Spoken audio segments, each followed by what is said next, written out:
Lisa, Yes, baby girl. when I grow up, I want to be a woman to society.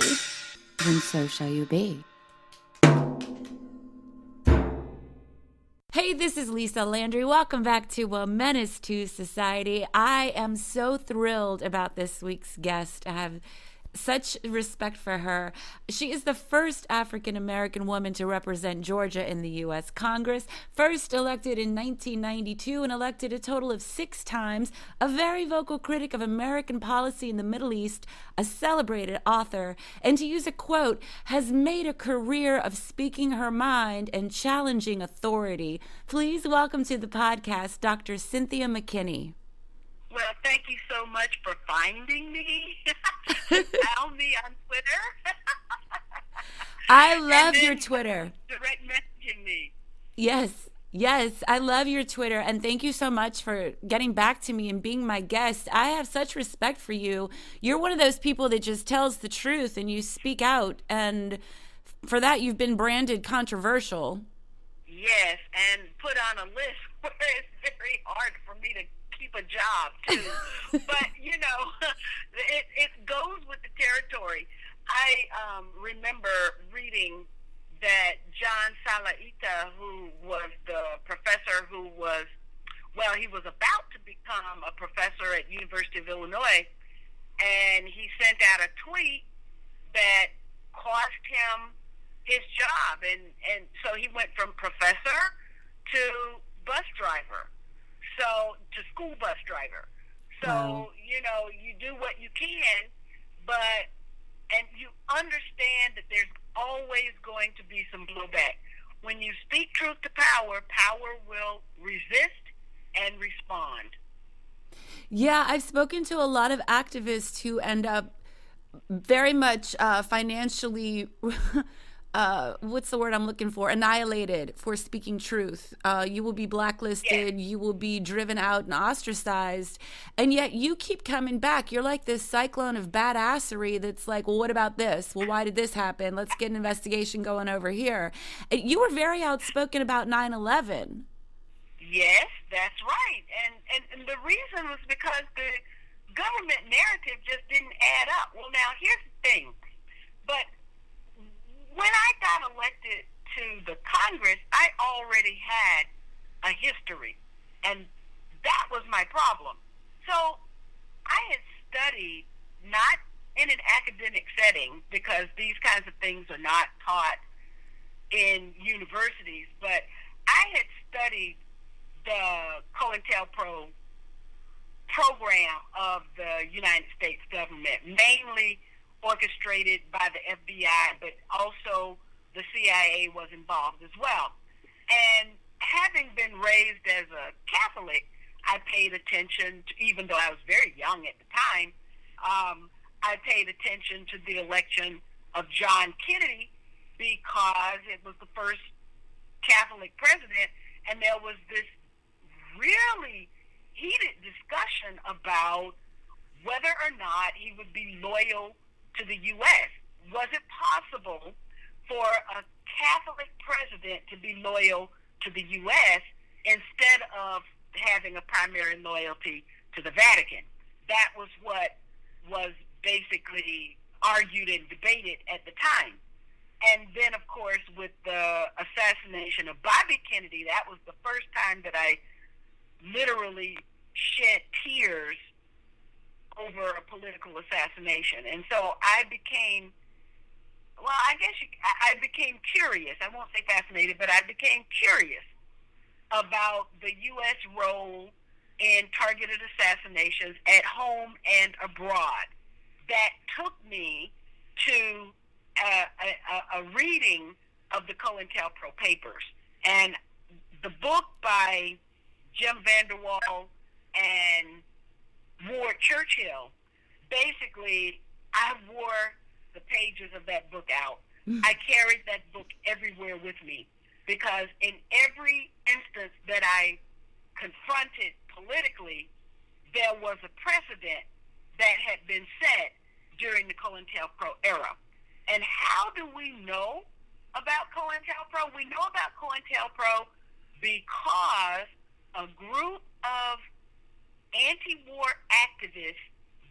the unthinkable, which is why I encourage people to think outside of the box and do the unthinkable. You're right. I say question authority. Question everybody. Question me too. But what they did was they broke into the FBI office and they absconded with the actual documents. And then with the actual documents in hand, it was very difficult for the U.S. government to refute that it had engaged in illegal activities against U.S. citizens who dared to basically question U.S. policy, behavior, domestic and abroad. That's how we know about COINTELPRO. And then what I look at what's going on now with the FBI is just a repeat of what happened in the 1960s. It's an exact same scenario being played out. And if you understood what the FBI and the CIA did in the 1960s, then you would not be surprised. Yes, you would be outraged, but not surprised at what's happening now. So, wait, I'm trying to put all this in context. I know that the FBI was keeping files on a lot of activists and political leaders and community organizers in the 60s. Are they doing the same thing now? Is that what you're saying is happening now? Well, first of all, it never stopped.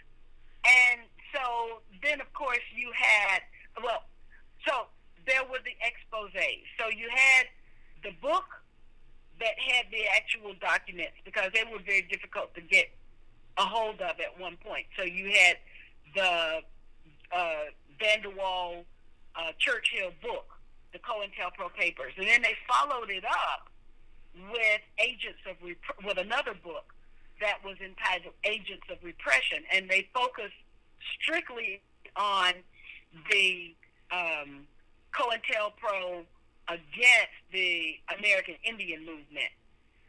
So there were these different programs that targeted different classifications of activists. But what they all shared in common was that they dissented from the public policy practices of the day at that time. So you would have the COINTELPRO against the New Left, and they were the anti-war activists. You had COINTELPRO against the black activists, and they were called black hate extremist groups. Same language that they use now.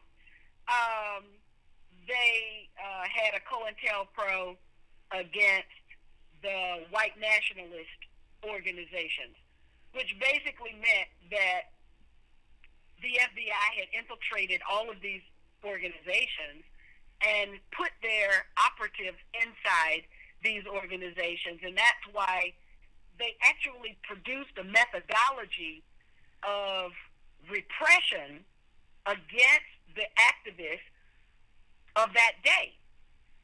And there's one academician who has studied the patterns and practices of the FBI at that time.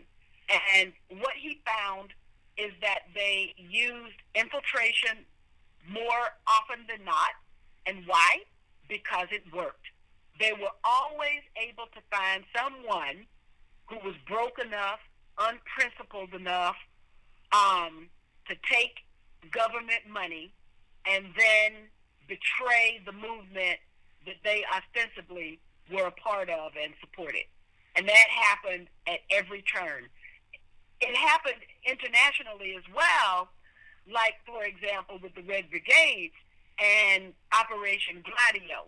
You might have heard of Operation Gladio. Well, Operation Gladio was basically the CIA, the worst example, and this is where it became public, was Italy there were certain people in the United States, this communist thing, and the Italians are very progressive in their politics, and so people in the United States, deep state, were afraid that Italy was going to, quote unquote, go communist.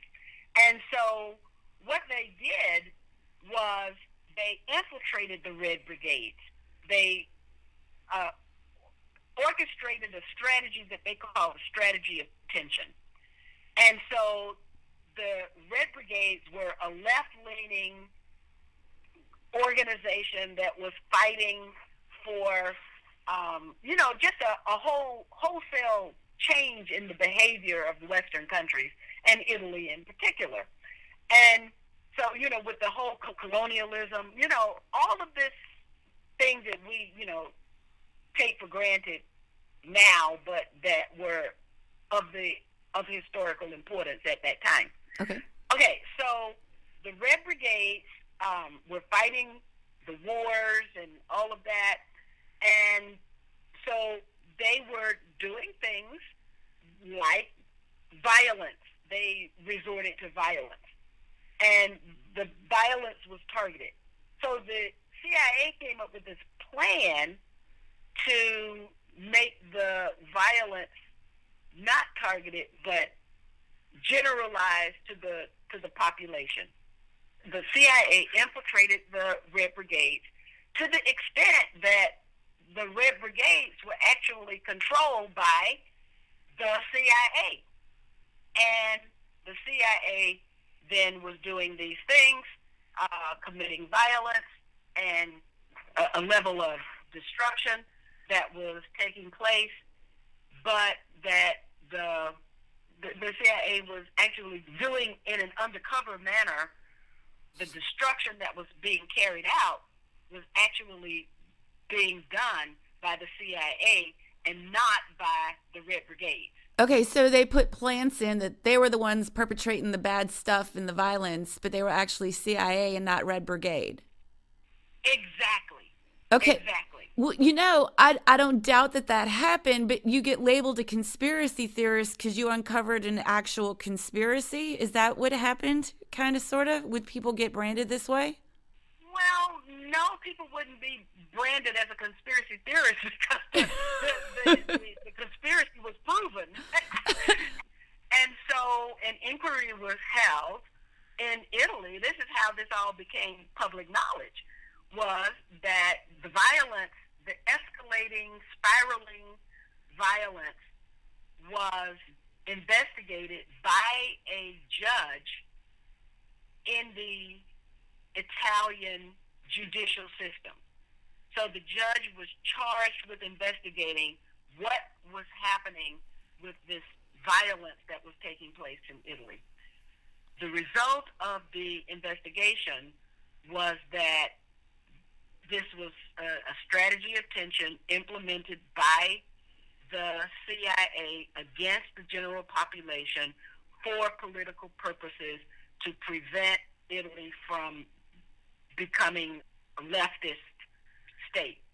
And it wasn't just Italy in which this took place, because you also had bombings in Bologna, you had bombings in Spain. So this was a Europe-wide strategy that was implemented by the United States to prevent Europe from taking a leftward drift. So it involved killing people. Our government has a history of doing such things, yeah? Kind of? Like, I mean, you were in Congress 6 terms, so you have so much more information than I will ever even have access to. But it seems like we have a history of going over and messing up other countries.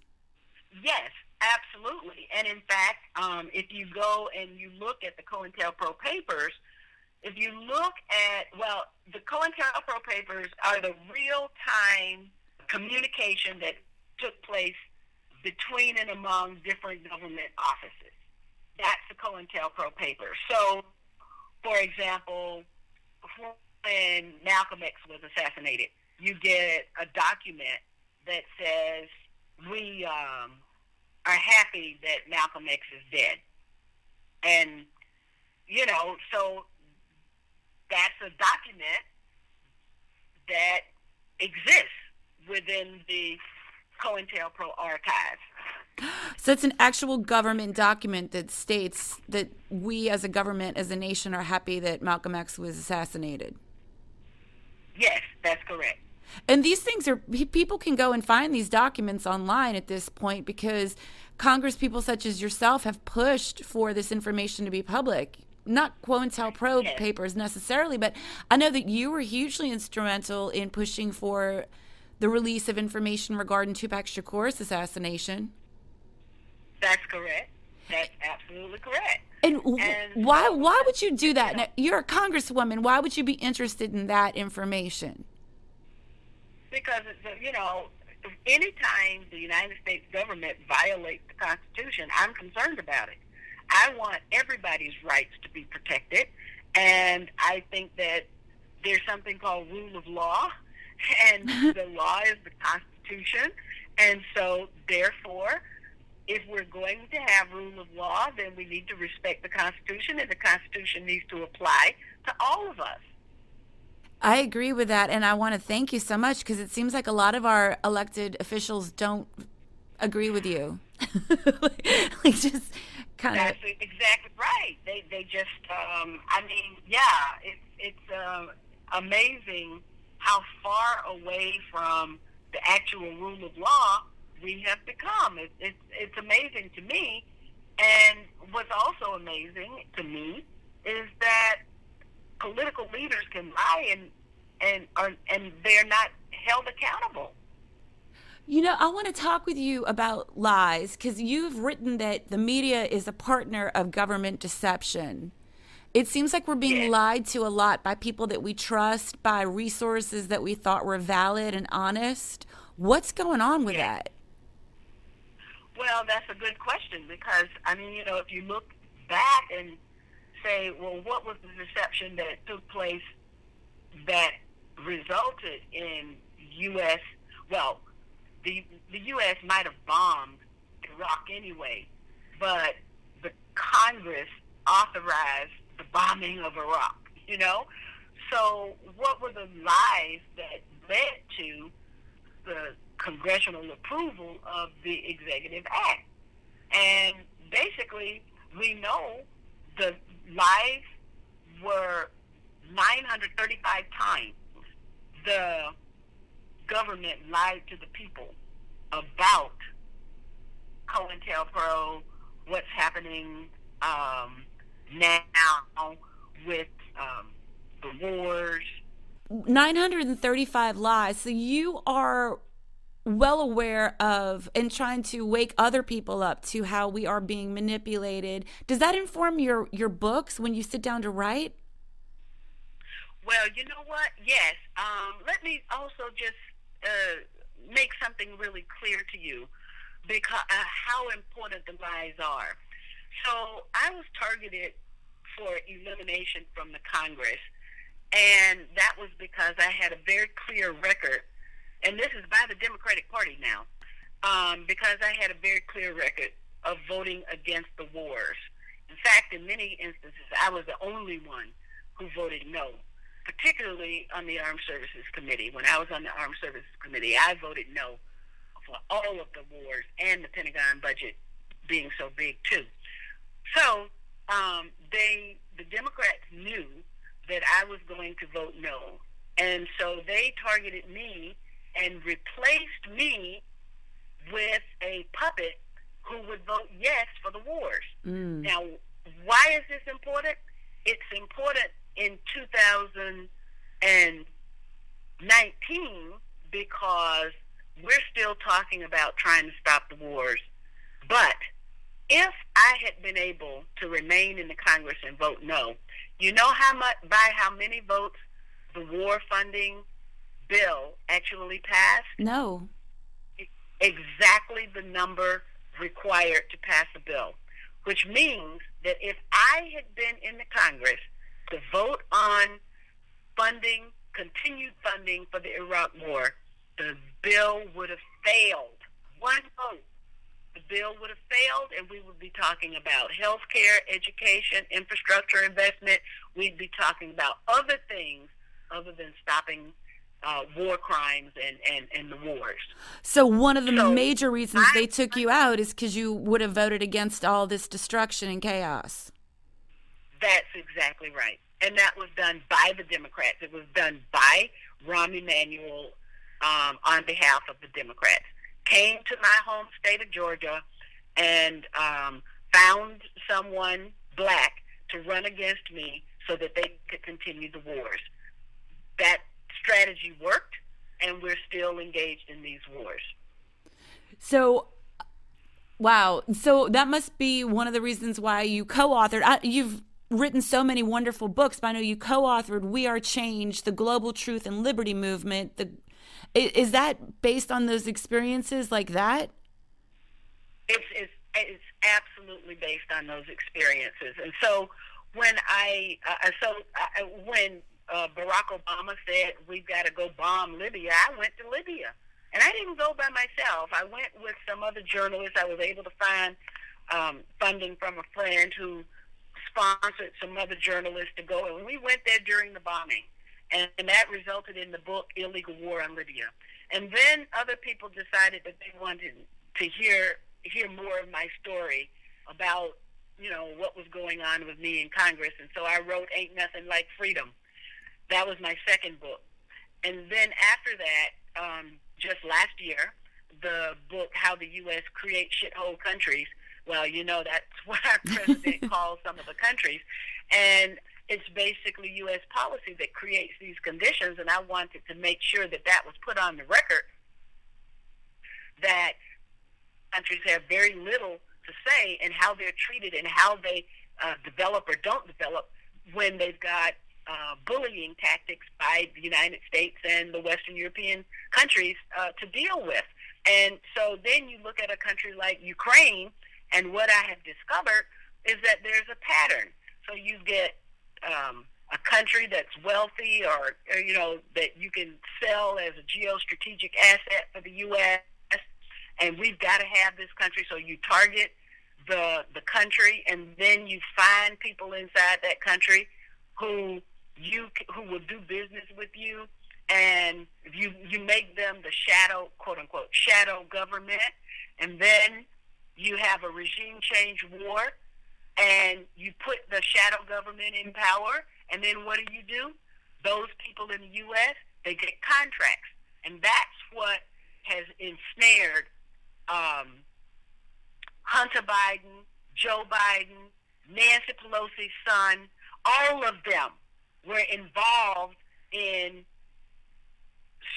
ripping off Ukraine and doing backdoor contracting deals. It's the same for Ukraine, for Kosovo. You can go over and over and over again. All of these regime change wars not only are they dirty and ugly representations of the U.S., but they also are dirty and ugly representations of the criminal political class that now is in charge of the U.S. and the U.S. deep state. So those are the three books that I personally have either authored or edited.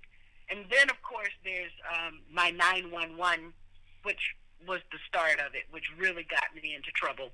And so we have to understand the reality. There was no National Transportation Safety Board investigation. Like the news today is about the National Transportation Safety Board recommendations with respect to the Boeing 737 MAX.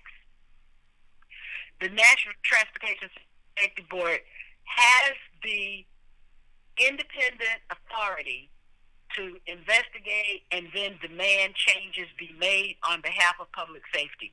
They were missing in action because George W. Bush wanted them to be missing in action, wanted there to be no investigation of 911, and that's why we need to have an investigation of 911. So my principal question that got me into trouble, that got me blacklisted, that got me so that I am unhireable in the United States, the question was, how did the military and intelligence infrastructures fail 4 times in one day? That's my question. It remains unanswered. And then, of course, we've had a a good, thorough discussion of COINTELPRO. COINTELPRO was supposedly ended after its exposure and Senate investigation by Senator Frank Church, but the fact of the matter is it was not, and it continues today. Lots of unanswered questions, Dr. McKinney. Wouldn't it be great if she ran again for any sort of elected office? Because she asks questions that make a lot of sense. You can find out more about Dr. McKinney online. Find her at allthingscynthiamckinney.com. That's Cynthia with a Y if you don't know her. And she also has quite an active Twitter account. You can find her there on Twitter. Find me too on Twitter at Lisa Landry. LisaLandry.com is where you can please sign up for my YouTube channel. You can subscribe. You'll know when each new podcast drops every Womanist Wednesday. Shout out, Ari. We should go to Georgia. I want to eat a lot of peaches.